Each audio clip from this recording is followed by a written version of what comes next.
everyone, welcome to Filipino on the Rise. I'm Crystal Fabella, host and founder. I really hope you enjoy this episode. If you haven't already, make sure to subscribe so that you never miss out on new video content. You can find all episodes on most podcast platforms, including Apple, Spotify, Anchor, FM, and more. Thank you so much, and I hope you enjoy this episode. Why did you have confidence that it would work? I actually didn't. I was just like, I'm going to do this. It's kind of like, you know, like how people have a pilgrimage, you know, because I felt like I have a purpose, and my purpose is to bring Filipino food to all the 50 states. If I really hated it, at least I want to finish just this one thing because I have one goal. What I didn't anticipate was for me to really find my purpose in this. Wow. And like, I wake up every day during that tour and never once was like, I hate this. I woke up and I was like, yes, let's do this. Welcome to the Filipino on the Rise podcast, where I spotlight Filipino powerhouses, meaning Filipino women doing big things and making an impact. I'm your host, Crystal Fabella, and I want to highlight Filipino culture in modern-day successes, bring connectivity to our stories, and celebrate what it means to be a Filipina. Today, we're talking to Yana Gilbuena. Yana is a Filipino-born, critically acclaimed global nomadic chef. She started Salo Series, a traveling underground pop-up dinner that hosts Kamayan dinners, serving Filipino food through the traditional culture of eating with your hands. Yana has completed tours in all 50 states, Canada, Mexico, South America, and has just finished traveling through Europe. She's also been featured in major publications such as the New York Times and National Geographic's The Plate. We discuss her journey, career transitions, and struggles she overcame along the way, and advice she gives to those looking to pursue an entrepreneurial path in their passions. All right, we are here with Yana Gilbuena in her beautiful apartment in San Francisco. And Yana is actually about to leave in 5 days, right? To her next tour in Europe. If you all already don't follow Salo Series on Instagram, I definitely encourage you to take a look. And we're just going to dive into Yana's story of how she got here. She is a nomadic chef. Is that what you say? So, Yana, in your own words, who is Yana Gilbuena and what do you do? So, Yana Gilbuena, I am Yana Gilbuena, and I am a chef. I would say I'm an ambassador for regional Filipino food. Nice. I'd like to say I'm the queen of Kamayan. The queen of Kamayan. And I love to use food as a vehicle to impact people's lives. So the thing that I love about this is that reading your bios, you've actually had no professional culinary development or school or training, right? Yes. You were born in the Philippines in the Visayan region? Yes, I was born in Negros and I grew up in Iloilo. Yeah. Okay. Can you tell me about that time from when you were a kid, and you've lived in a couple of different places before coming to California, what that timeline was like from, being an immigrant, and just the different factors that had been included in that journey? Of course. So growing up in the Philippines, I actually never thought I would end up here in America. So I studied in Manila in the University of the Philippines, and I was supposed to have a medical trajectory. Sounds pretty common. Yes. So I was pre-med, and pretty much in my third year, I decided that wasn't for me. And so my mom, who's a nurse, and it's like the classic, OFW story. Mm-hmm. So she was like, well, we have to petition you before you turn 21. So after I graduated from college, I was like 19, 20. And then that's when she, I hate to say the word uproot, but I was uprooted from the Philippines and pretty much brought over to LA. And from LA, I stayed there for 7 years. And then I was so unhappy. And I figured out why I was unhappy, because it wasn't my choice to live there. And so I finally took my own choice and moved to New York. And from New York, I traveled throughout the 50 states. And that's when I did the whole pop-up tour. Just to rewind a little, there is this, I know that you're at a point after college, you had a degree in psychology, right? Yes. And then you couldn't settle on a career path. And I feel like that's a very common sentiment that a lot of Filipinas have, whether you're first or second generation. Yeah. And then you wanted to you're considering behavioral therapy to like architecture, and you dreamed of being an interior designer. Those are also different. Like, what is that? Where was that coming from? Like, what was really going on inside of you and trying to find your path? And why do you feel like those were certain passions of yours? Like, what does that say about you? I think from a very young age, I've always wanted to impact people's lives in a positive way. Yeah.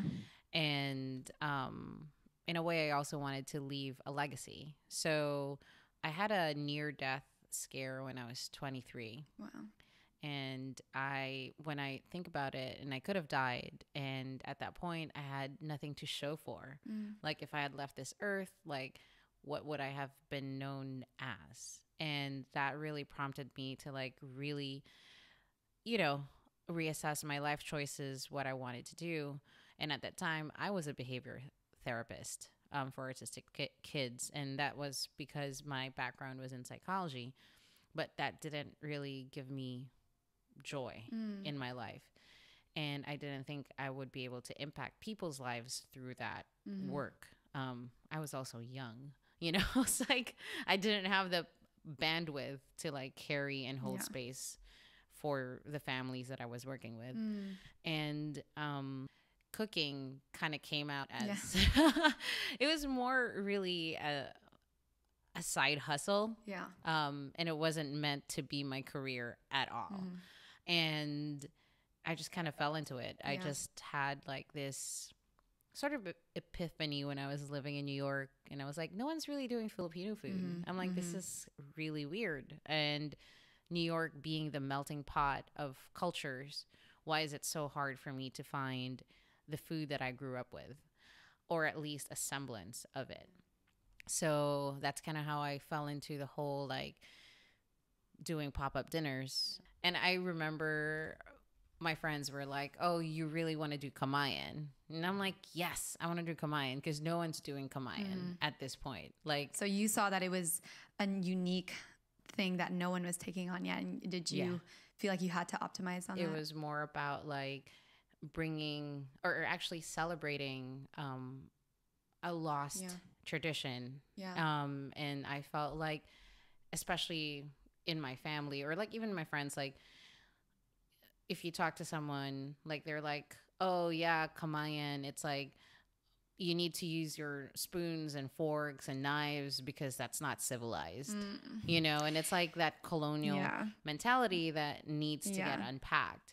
I actually looked this up because I wanted to see the timeline of food history in the Philippines and how a lot of our occupations and colonizations had affected that. I think we talked about it earlier. Yes. And that utensil cutlery was actually introduced in the 1600s. Yes, by Spain. By Spain, because they saw eating with our hands as almost like savage and uncouth. And yes. So that was a long time ago, and that's really like how long that colonialism has pretty much invaded and like.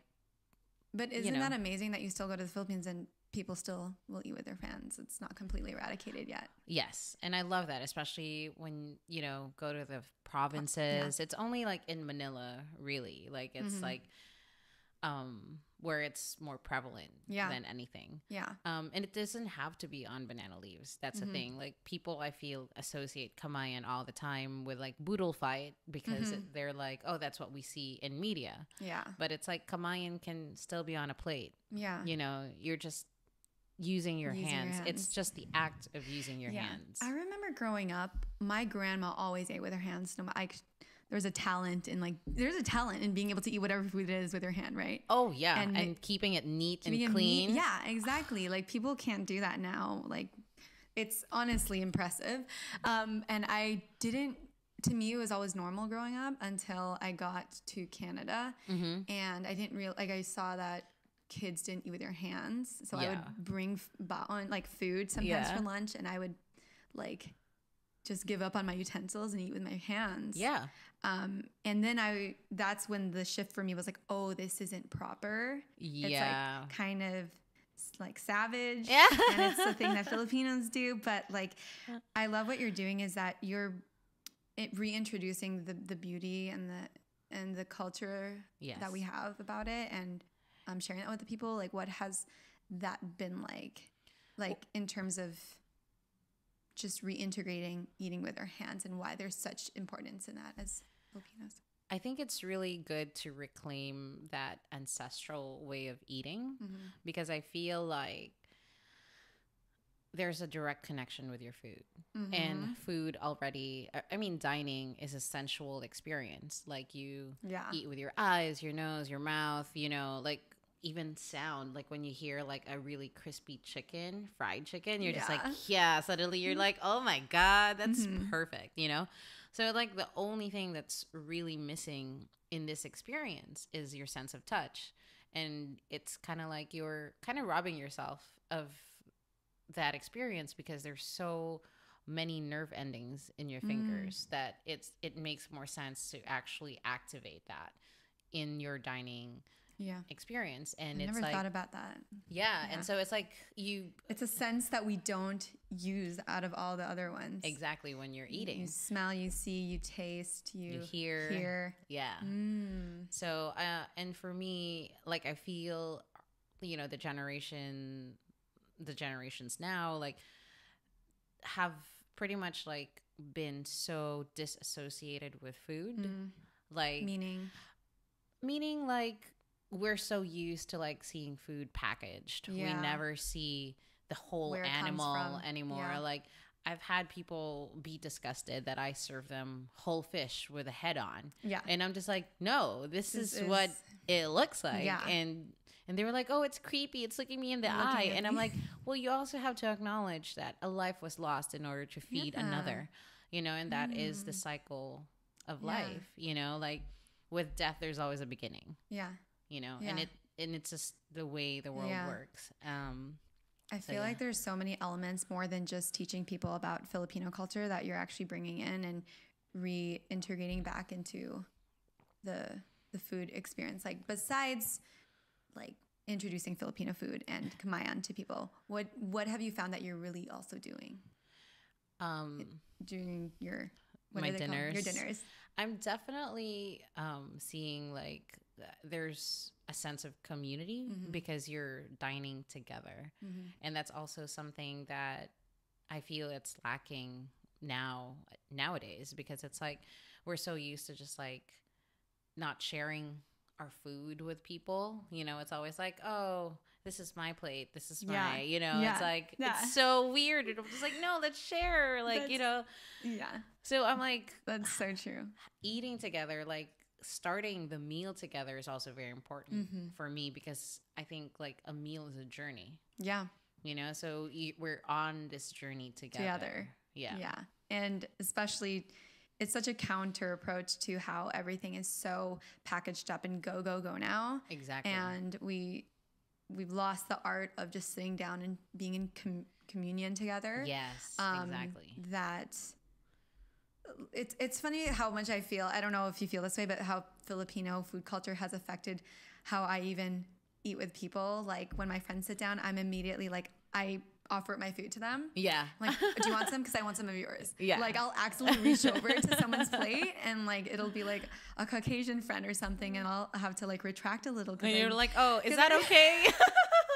Sorry, I need to ask for consent. Yeah, I know, right? And like to me, it's just so natural for me to, if I'm having food, I enjoy it more if I'm sharing it with people. Exactly. I wanted to know. There's so many Filipinas or first or second generation Filipinos, and that's kind of what the podcast caters to. It's not only for them, but it kind of focuses on that, and oftentimes folks shifting what they were traditionally doing into just diving deep into an area that they love. And there's a lot of risk and unknown, and with that, and just along with Filipino family culture and tradition, just not wanting to disappoint your family or the non-understanding to go into a non-traditional path, right? Yes. Did you ever experience that struggle in what you're doing, / can you just take me back to maybe around that time and when you really decided like this is something I'm gonna do? Oh my gosh. I mean, there was a lot of like I think my family was seriously worried for me. You know? It's like, how did that talk go? I think I remember like talking to my mom and I was like, "Hey mom, I'm actually going on this tour, 50 states, blah, blah, blah." And she was like, "I don't understand what you're doing. You're gonna go to people's houses and cook for them?" And I'm like, "Yes." And then she's like, "And you're sleeping in their house?" And I'm like, "Yes." "And how are you getting there?" "I'm taking the bus." "Okay."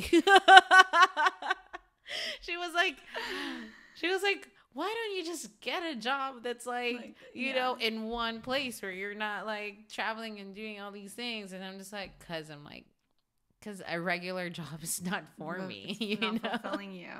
Yeah. Yeah. And it definitely took a while for, you know, I think my mom to even respect what I do. You know, it wasn't. Do you feel like you had to get to a certain place for it to be positioned as like? Yeah, or like even with my friends, like they were just like, "This is crazy." Yeah. You know, like what? You're leaving New York and you're gonna travel throughout the 50 states. That's crazy. Why did you have confidence that it would work? I actually didn't.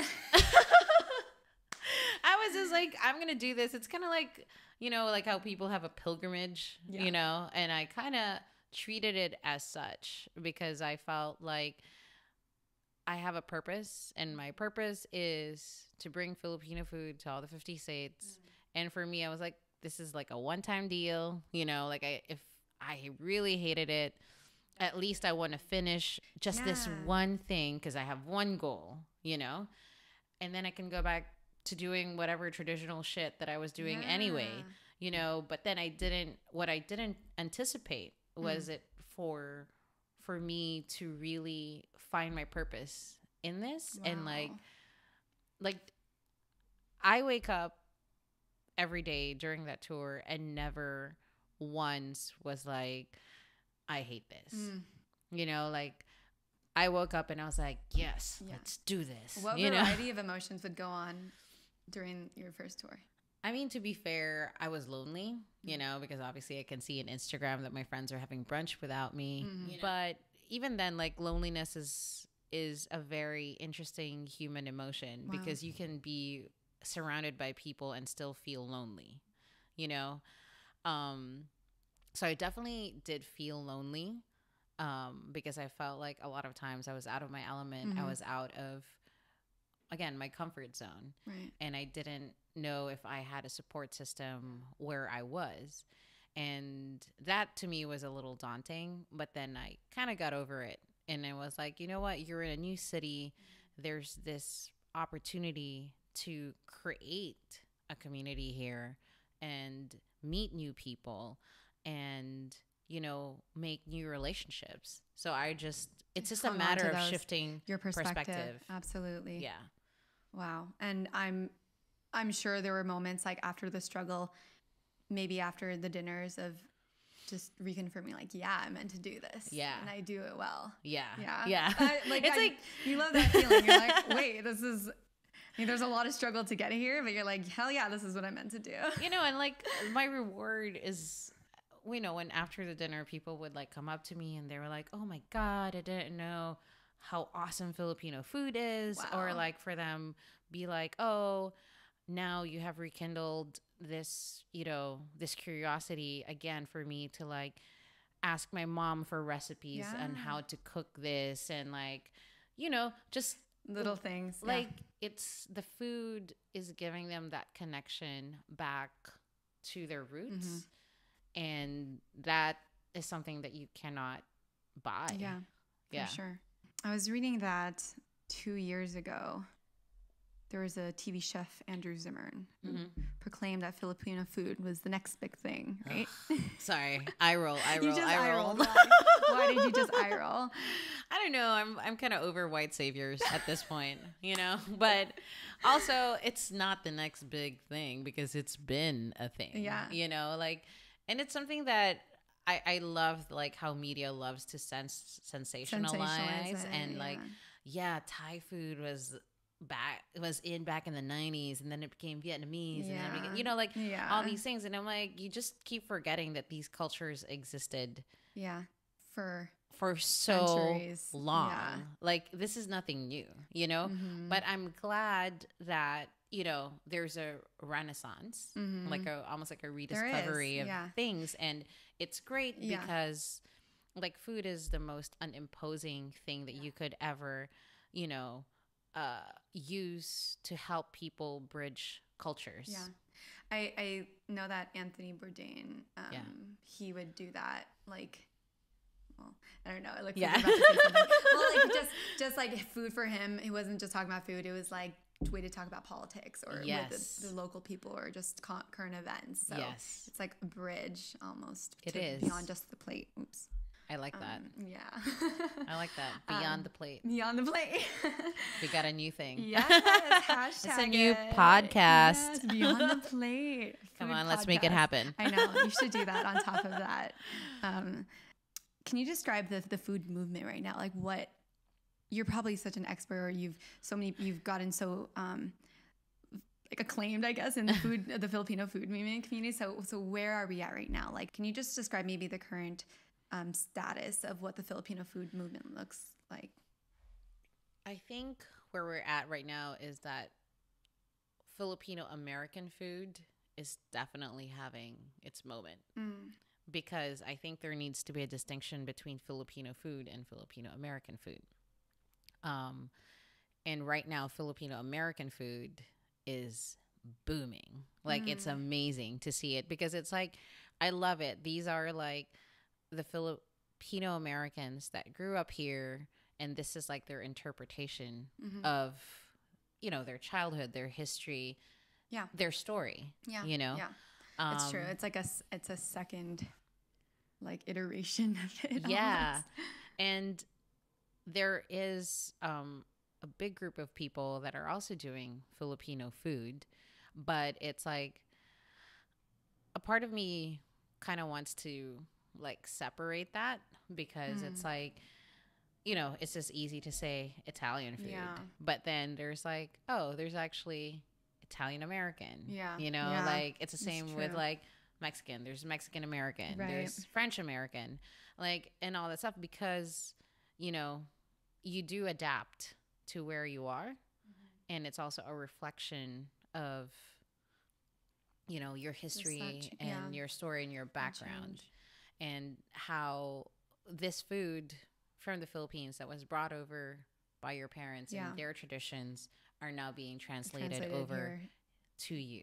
You know, so it's beautiful. I think it's just going to keep growing, and I love seeing all the innovations that people come up with. Like, I was just there for the Sunday streets. Yeah, that was really cute. You know, like, I saw you know, like there were so many awesome vendors there. Like, my friends at Sarap Shop were there.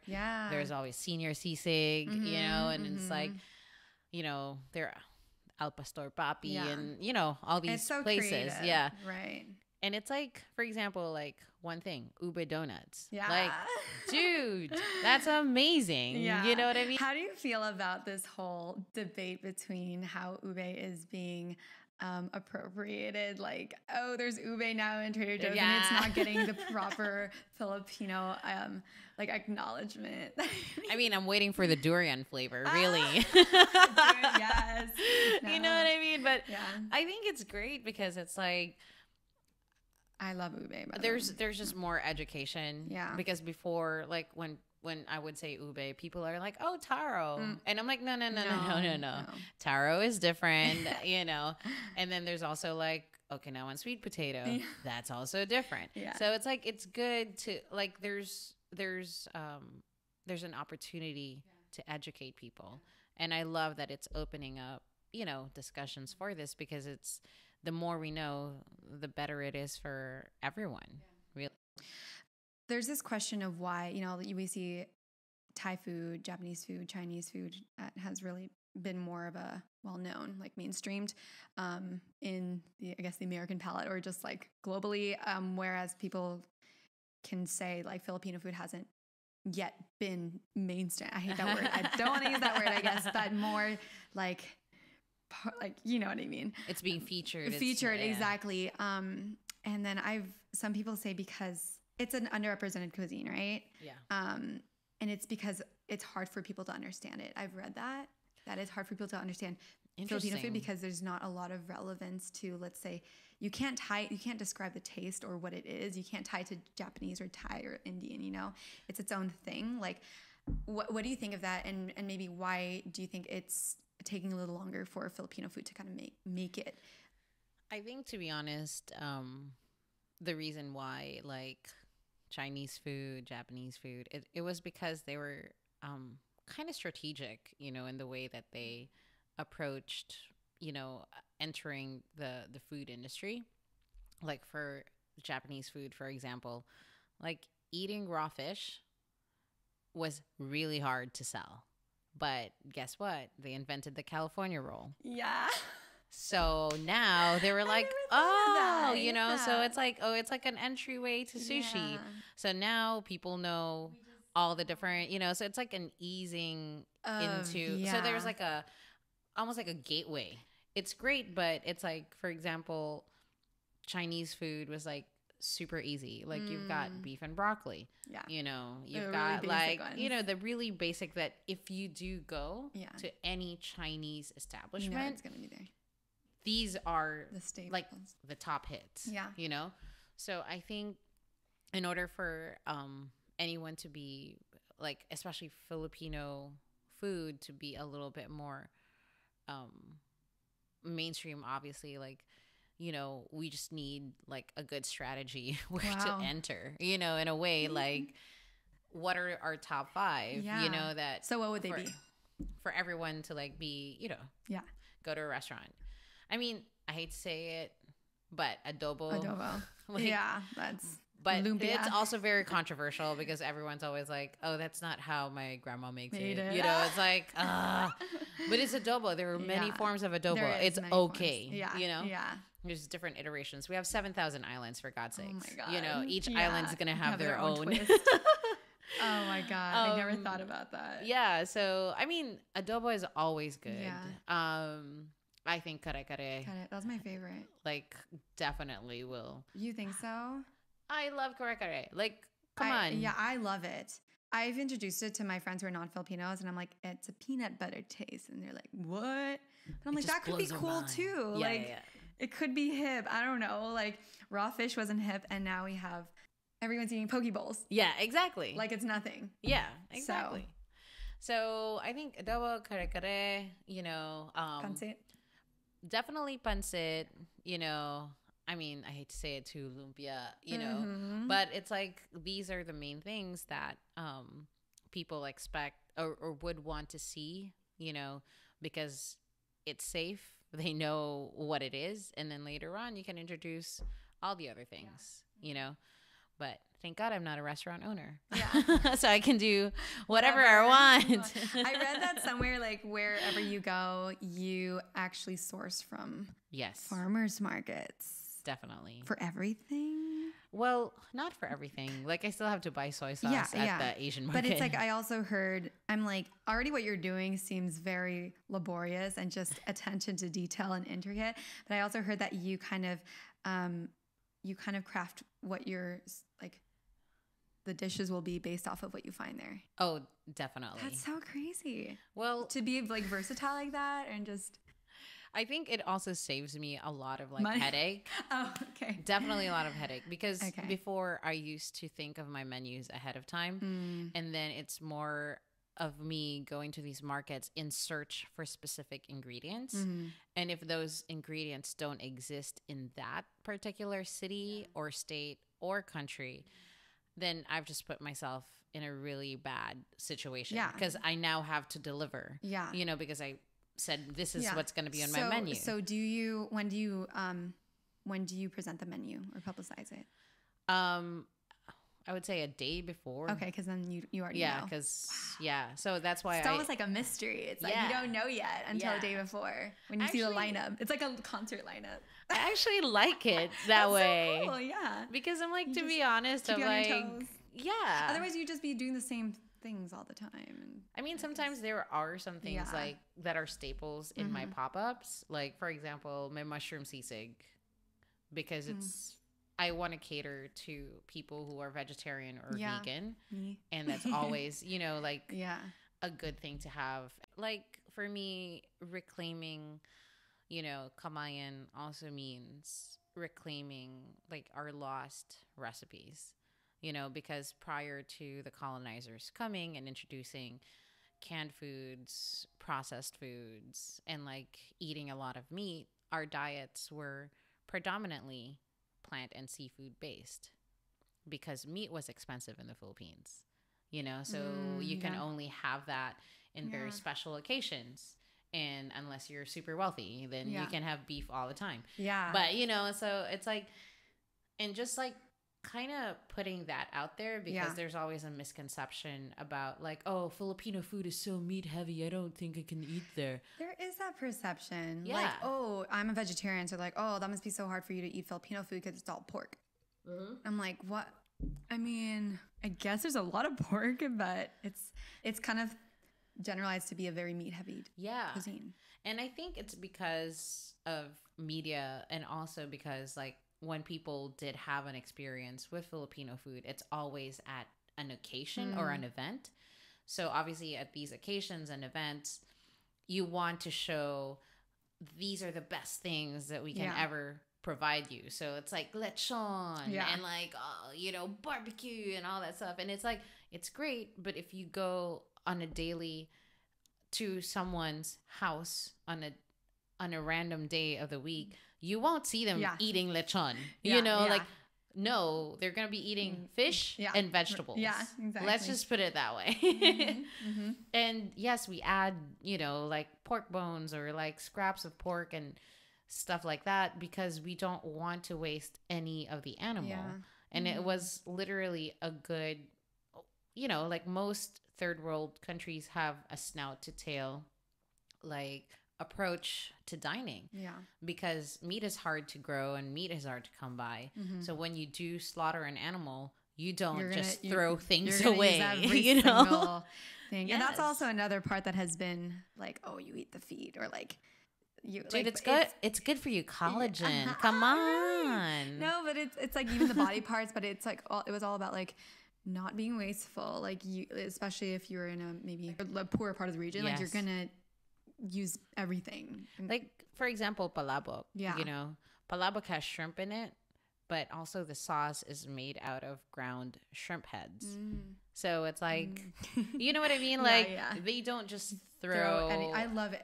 I think it's reflective of how like resourceful and like Filipinos are. Yes, that how we can repurpose just about anything. Yeah. And it's like, we're non-wasteful, you know, like I go to my grandma's house and everything is repurposed. Like the pens are in an old can that I threw away and like, the Cool Whip. Just kidding. I just remember Jokoy. The Cool Whip or the tin can, the sewing box.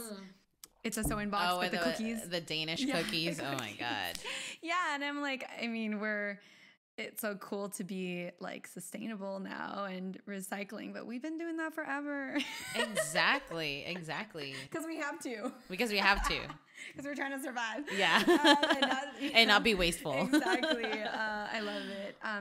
I just want to make sure we can have enough time to talk about your book. Oh yeah, of course. And you know what's something crazy? I do want to share this. Yes. I actually in March, I was having an interview with. Her name is Jessica Caloza, and she's a LA commissioner. Yes. Yeah, and she, during our talk, was like, I just got this book.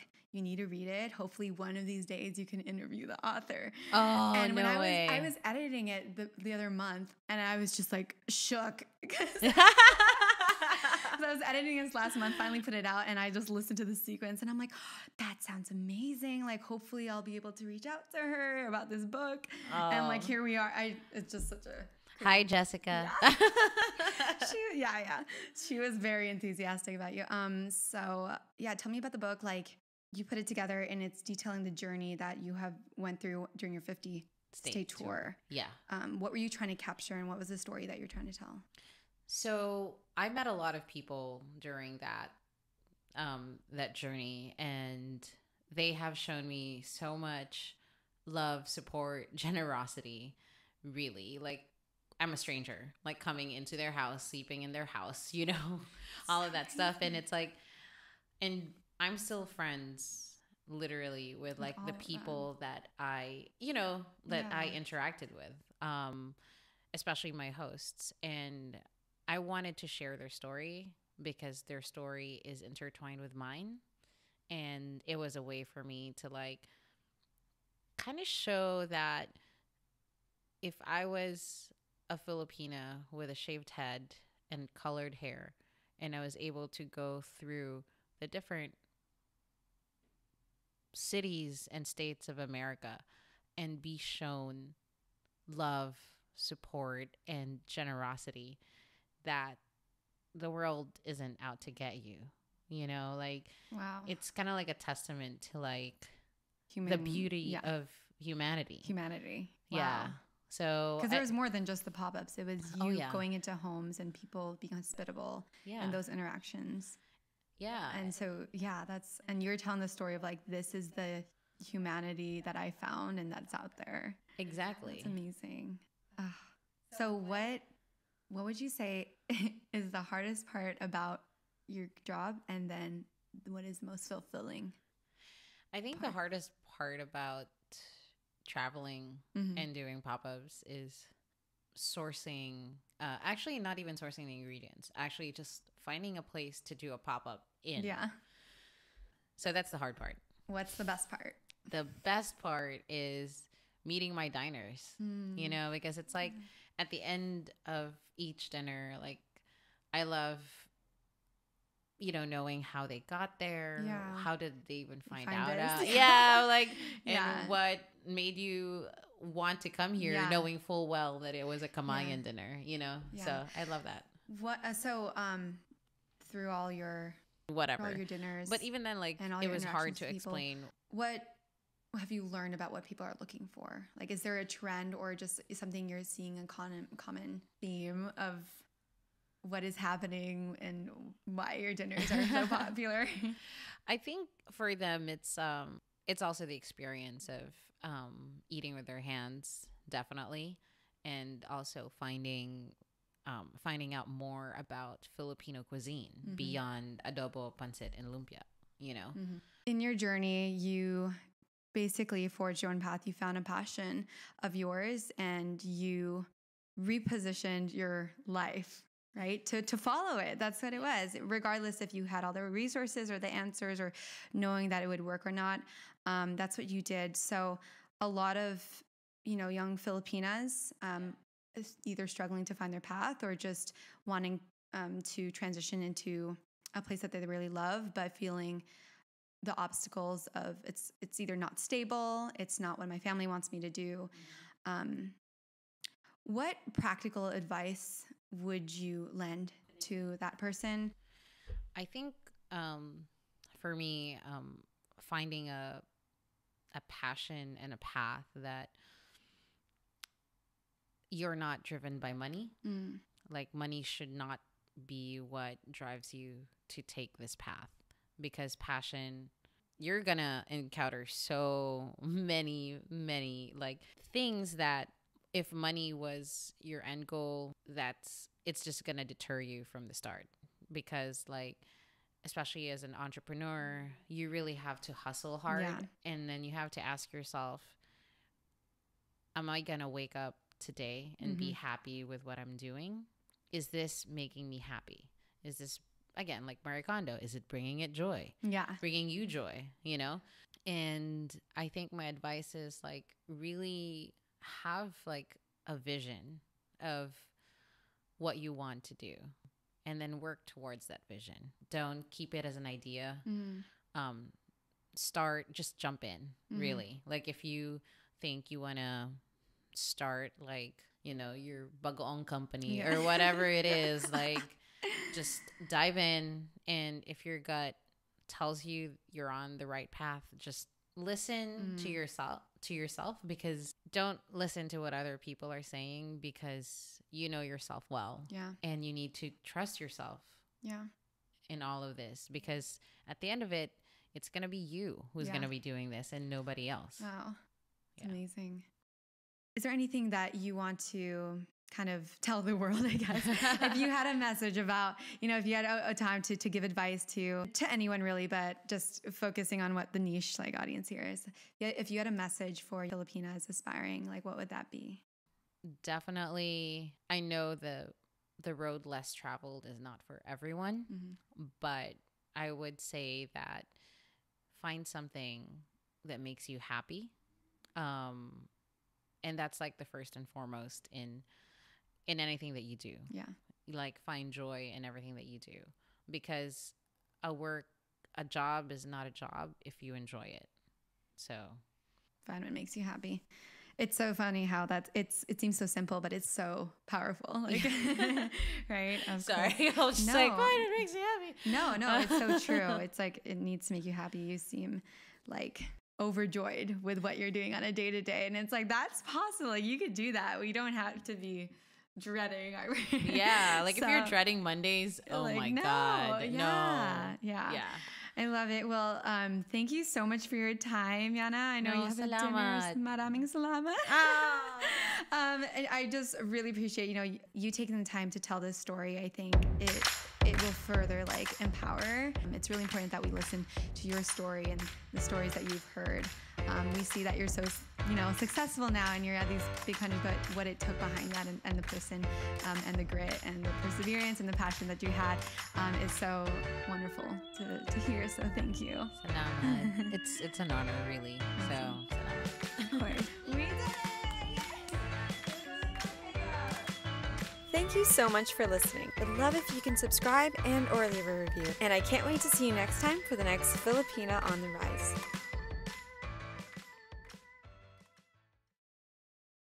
Thanks so much for listening. I hope you enjoyed that episode. Feel free to leave a comment about what you thought. And if you haven't yet, follow on Instagram at Filipina on the Rise. I hope to see you and hear from you there. Thanks, everyone.